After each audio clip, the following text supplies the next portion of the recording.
Hello, Module 8 and the last module, some real content before you have Module 9, which is just time set aside for your unit plan. So we've already been through quite a bit, so let's take a final look at this last module. The module itself is called Leadership in Learning Communities. There are two kind of parts to the first one, two discussion threads to do. Each has their own reading and each has their own thread. The first one kind of focuses on inclusive classrooms. So all of the topics, no matter what course code you kind of choose within the social sciences, always deals with subjects that involve inclusive, even foods, right, of dealing with the different cultures around the world, religion certainly, right, even something like at the parenting class and the different philosophies and ideas around the world about childbirth and childbearing. Those ideas and inclusivity really needs to be brought to light in your classroom, and you need to be able to build a safe environment for that. And sometimes it means even starting in the first week or the first day with some trust kind of activities and some discussion about that, bringing that to mind to the students that we are going to talk about some things and our morals and values are going to be different between each other and how to respect that based on our different kind of upbringings. Which then brings you to the second discussion post. When things do get heated, and they need to get heated, students need to have that safe environment to be able to express those morals, values, convictions, things they feel deeply about in that safe environment, and how to go about doing that in a safe kind of way. They've seen lots of rants on YouTube, they've seen some negative comments in comment threads, but how do you do that verbally, and how do you do that respectfully with everyone in the room? And what are going to be your rules and philosophies around that? These are very young adults, right? Think about 18, 19-year-olds right now in front of you, and they are shaping and believing and starting to actually question if they want to believe the same things their parents are believing, and you are just there to be the monitor of the classroom, and how do you take your beliefs out of it?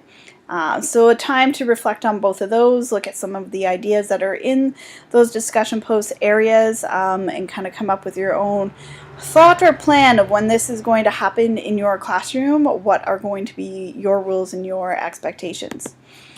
And then assignment 9 is, it's like teacher scruples, and I know you're doing a little bit of a scruple thing in the core section, but these ones are interview questions. And I purposely, when we wrote this course, we went and asked several principals in our school board for some of their most challenging, I suppose, questions that they ask candidates, that they would really like some candidates to think about their answers before they speak, so to speak.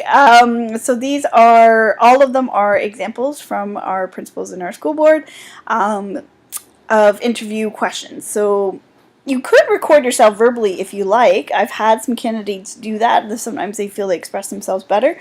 But if you're going to write it up, try and pretend that you are in the interview kind of process. So I'm not looking for 1,000 words, and I actually suggest that you keep it under 500. If you're talking more than that in an interview, it seems to be a little overwhelming.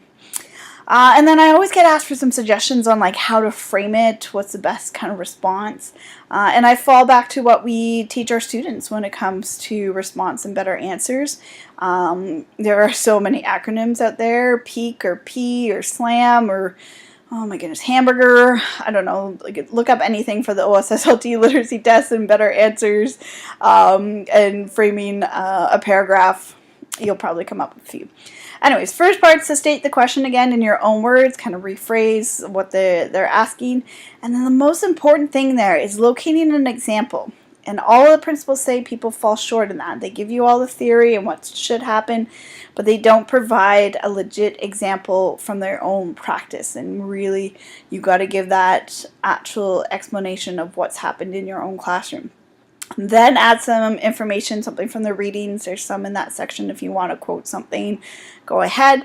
And then lastly, make a meaningful connection. Sum it up. Why is this important for 21st century learners? How is this engaging? Why is this lesson engaging based on the theory and based on your personal experience with the example you provided? Hopefully that gives you some guidance and suggestions on what to do, and any one of the interview questions will do. You just have to answer one of them.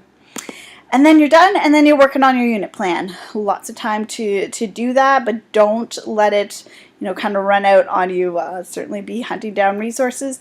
I'm open anytime if you want to email me, or if you're stuck on something like I don't know what I should use, or I'm kind of got two different things I found and I don't know which one's the better one.